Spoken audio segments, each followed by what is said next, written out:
اللہ یعنی اللہ رب العزت و جلال نے انسانوں کو سب سے پہلے عقل کو پیدا فرمایا۔ ایک بہت بڑی نعمت ہے اللہ رب العزت نے عطا فرمایا۔ قرآن کریم میں ان الذین آمنوا وعملوا الصالحات سے کہ بے شک جو لوگ ایمان لائے اور نیک عمل کرتے ہیں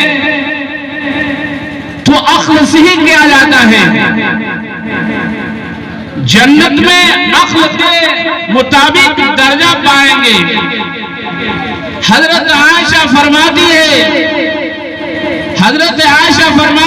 کہ ایک دفعہ اللہ کے نبی آقا نامدار جناب محمد رسول اللہ صلی اللہ علیہ وسلم سے یا اللہ کے نبی صلی اللہ علیہ وسلم لوگ قیامت کے دن جو مقام پائیں گے کس حساب سے پائیں گے؟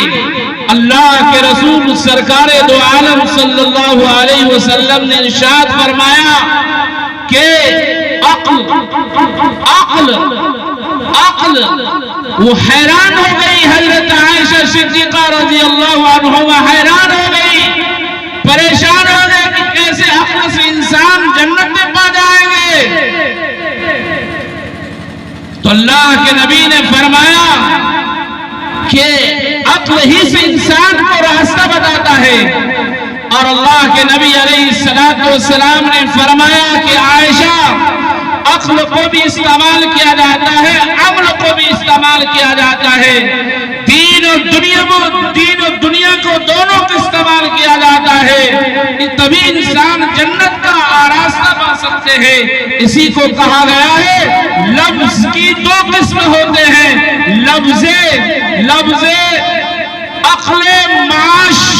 عقل معاش کہتے ہیں، دنیاوی اعتبار سے انسان چلتے ہیں، اور عقل معادہ اس کو کہتے ہیں جو آخرت کی طرف اللہ رب العزت نے انبیاء کرام علیہ السلام کو اور اتباع برکت کی وجہ سے جو کامیابی حاصل کی طرف چلتا ہے۔ تو عقل معاش وہ ہے کہ دنیا کے نقطہ نظر پر، عقل معاش دنیا کے نقطہ نظر پر ہر چیز کو تلاش کرتے ہیں کہ حتیٰ کہ فلاں شخص دین کو پیش کیا جائے گا، دنیا کو پیش کیے جائیں گے، کہ یہ دونوں عقل معاشی کی طرف چل رہے ہیں۔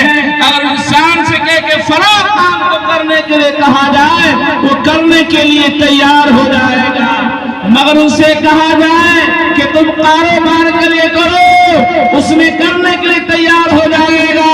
اگر ان سے کہا جائے کہ آپ اللہ کے کلام کو روزانہ تلاوت کریں، وہ انکار کر دے گا۔ ان پر مصیبت آتی ہے، ان پر گھڑیاں نظر آنے لگتی ہے جو یہ مجھے قرآن کریم کو پڑھنے کے لیے کہہ رہے ہیں، ہمیں تلاوت کرنے کے لیے کہہ رہے ہیں۔ اور ان سے کہا جائے کہ اگر آپ نہیں پڑھ سکتے ہیں، آپ ایک وظیفہ بتاتا ہو، آپ اس کو روزانہ پڑھیں، اور وہ پڑھنے کے لیے تیار ہو جائے گا۔